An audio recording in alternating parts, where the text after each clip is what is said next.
And I'm Tina, and welcome to Lakeshore Academy. As you saw in the description, I said how you have a child that's using Thinking Tree products, but that child has no interest at all. What should you do? Because a lot of us are, when you start using Thinking Tree products, you have already switched from a traditional curriculum. So I wrote some tips down that I think that may be beneficial for you guys who are going through this situation, because I had to personally deal with this situation with my son. You have to, first of all, not get frustrated or not get upset because your child don't have any interest.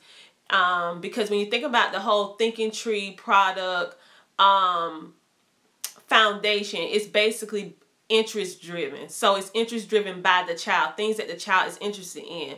But when you switch from a traditional curriculum to Thinking Tree, and you expect that child who is used to being led by a curriculum, being laid out, everything's being taught, they don't have to think for themselves, they just have everything laid out, lesson plans, questions, and everything, and then you take that child and then you use Thinking Tree products, then you're like, you think it's the best thing ever, but then that child's like, I don't know what to do. What do I supposed to do with this? What I want to tell you is that don't give up on Thinking Tree, or don't give up on that curriculum, Thinking Tree curriculum, because it's gonna take that child time for them to slowly integrate with doing the whole Thinking Tree idea. Because think about it, this child is used to being directed, did everything done for them, and now it's switching to them becoming invested in their education, or invested in their learning process. And that can be a little overwhelming for a child that's not used to that. So these are some tips that I had came up with. What I personally did with my son, and also my daughter, but particularly my son, because my daughter is very, very creative. Whereas my son, he likes stuff all laid out for the most part. But Thinking Tree is actually working for us, because I started doing what I call a gentle guided learning. Now, I don't know if that's a really traditional phrase for it, but that's what I call it. And I'm going to explain to you why I call it gentle guiding. What I have noticed with most children that switch from a traditional curriculum to Thinking Tree, and those children, some of them do not have any interest, you have to help them develop that interest. So what I did, I personally watched my son, and I saw what he liked, what he didn't like. So I took it upon myself to pick certain books that I knew he would like, and I picked books that I knew he did not like. And I put them in a pile, because you have to pick at least about 8 books for each Thinking Tree journal. And I put 15 books in that pile of books that he liked and books that I knew he would not like. And then I told him to go and pick the books that he liked, that he wanted to learn more about. So he did not have the responsibility of going in the library, which was overwhelming for him at first, trying to find a couple of books that was interesting to him. I did it at home with the books that we had at home. So he picked a couple books from the books that I have laid out for him, and he is little by little taking the initiative with his learning. So slowly but surely, he's becoming more invested in his education. He's developing interest. He found out things that he likes. He found out things that he don't like.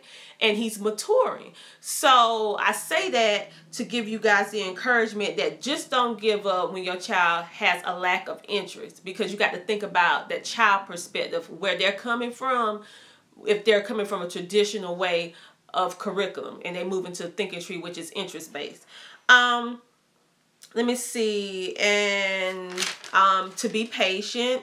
And also, once that child start getting more confidence, you will notice, like, on certain subjects that the child feel very, very confident in. Like my son is very, very confident in science. So I noticed that he doesn't need me to do the gentle guiding him through. He know what book he want to learn about. He's more interested. I notice that I have more of the problem with him when it's a subject that he doesn't necessarily have the confidence as he would like in that particular subject. So then I do the process of that gentle guiding, picking out a variety of books, some that I know he likes, some that I know he doesn't like, and give him the choice to pick what he wants to learn.